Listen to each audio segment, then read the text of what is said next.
जग्गा जासूस रिलीज के लिए तैयार है। हमारे साथ मौजूद हैं खुद जग्गा जासूस और उसके रचयिता अनुराग बासु। स्वागत है सबका आपका। कैसे क्या पूछो, रिलीज हो रही है? रिलीज हो रही है, पूछ रहे हैं। दूं क्या? अभी भी कुछ खदशा है क्या? नहीं हर हद को पार कर चुके हैं। अब कुछ करने के लिए बात अब फिल्म हमारी नहीं है, अब ऑडियंस की है। अब ऑडियंस पे है, उनको कैसे लगी फिल्म। दादा मतलब कहते ना वो हुजूर आते आते बहुत देर कर दी।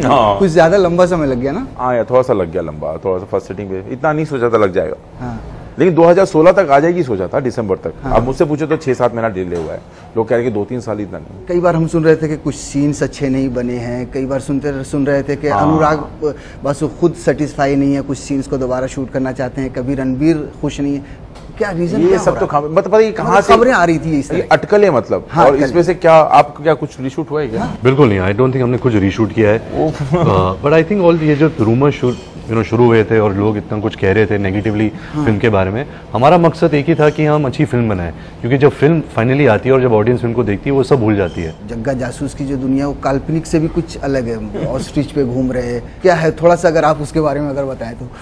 मैजिकल रियलिज्म अगर कह सके उसको शब्द में अगर डालना अच्छा। है, और हिंदी के शब्दकोश में ऐसा कोई शब्द है कि नहीं मुझे पता नहीं, लेकिन अगर आप कहें कि रियल है लेकिन मैजिकल है।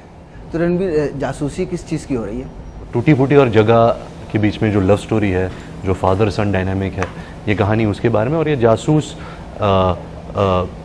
एक अच्छा जासूस बनता है आई थिंक, क्योंकि कहीं ना कहीं उसको अपने फादर को ढूंढना है जो कहीं चले गए हैं, ही इज़ मिसिंग।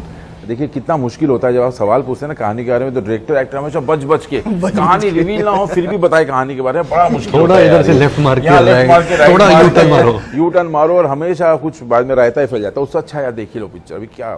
हाँ, 14 जुलाई को वैसे भी रिलीज हो रही है। करेक्ट। फिल्म के प्रोड्यूसर भी हैं कुछ यार, पैसा लग रहा है, कुछ होता ना धक धक। पैसा तो कभी एक डिज़ायर था नहीं। मैंने जिंदगी में कभी पैसों की चाहत नहीं की है, क्योंकि I guess I have been born to luxury.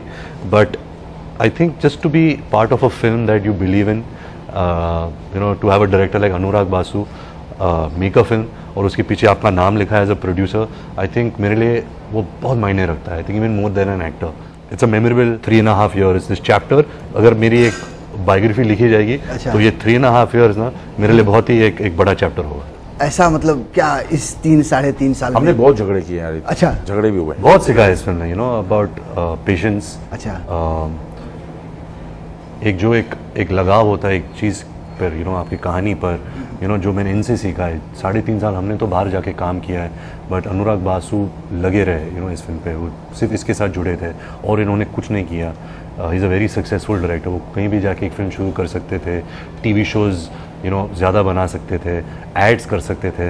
But I think उनका जो एक टनल विजन था कि ये फिल्म को कंप्लीट करना और ये इस फिल्म को बेस्ट तरीके से बनाना, आई थिंक वो सीख और वो इंस्पिरेशन मुझे मिली इनसे। आई थिंक जो ये फिल्म सबसे ज़्यादा मुझे सिखाया is about family values.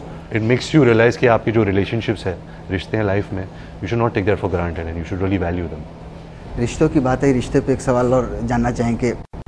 Film जब शुरू हुई बहुत ख़ास दोस्ती थी आपकी कैटरीना से, अब वैसी दोस्ती की खबरें नहीं रहती हैं, तो वो सब मोमेंट भी याद आते होंगे जब आप? नहीं, जैसे मैंने पहले भी कहा है कि I think people should mind their business, this is not the business.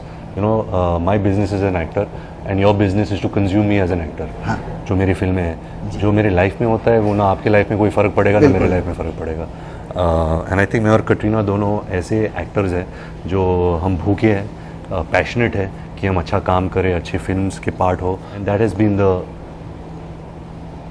क्या बोलते हैं द डिज़ायर। संजू बाबा की बायोग्राफी आप कर रहे हैं, कैसा है एक एक्सपीरियंस? क्योंकि उसके लिए भी दर्शक काफ़ी उत्सुक हैं और उस तरह का लुक जो आपकी बहुत अद्भुत एक्सपीरियंस रहा है, क्योंकि सबसे पहली बार मैं एक बायोपिक कर रहा हूँ और वो भी संजय दत्त की लाइफ पे। राजकुमार हिरानी डायरेक्टर है, तो बहुत एक्साइटेड हूँ।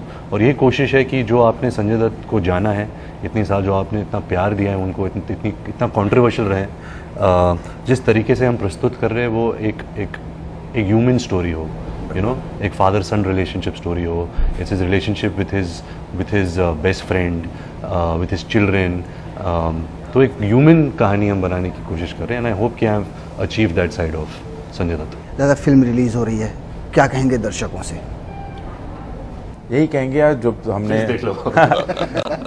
हाँ बस और क्या कह सकते हैं, बस यही कह सकते हैं कि हाँ थोड़ी सी वैसा एक फिल्म बनाया पूरे परिवार के लिए, और पहली बार पूरे परिवार के, मैं खुद भी एक बाप हूँ, मेरे 2 बच्चे हैं, तो मैं चाहता था ये एक्चुअली गिफ्ट है मेरे बच्चों के लिए। इमोशनल कार्ड प्ले कर रहे हो आप 10 नहीं मैं बोला it's a gift for my kids.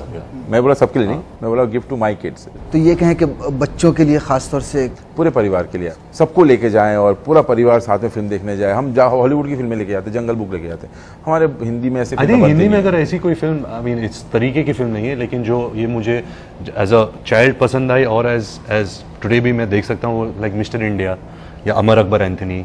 ये फिल्म जब मैं छोटा था, जब मैं 4-5 साल का था, मुझे बहुत अच्छी लगी थी। आज भी मैं देखता हूँ, मुझे बहुत अच्छी लगती है। तो आई थिंक एक फिल्म की कहानी यूनिवर्सल होती है, अगर वो आपको छू जाती है, अगर आपको अपील करती है, इंगेज करती है, जैसे लायन किंग जो एनिमेशन फिल्म बनी थी, सबको अच्छी लगी थी। तो आई थिंक यही हमारा गोल है कि हम ऐसी फिल्म बनाएं जहाँ सबको पसंद आए। चलिए, हमसे बात करने के लिए बहुत बहुत शुक्रिया। उम्मीद करते हैं कि दर्शक खूब पसंद करें, खूब भारी संख्या में। वाला थैंक यू। मुबारक।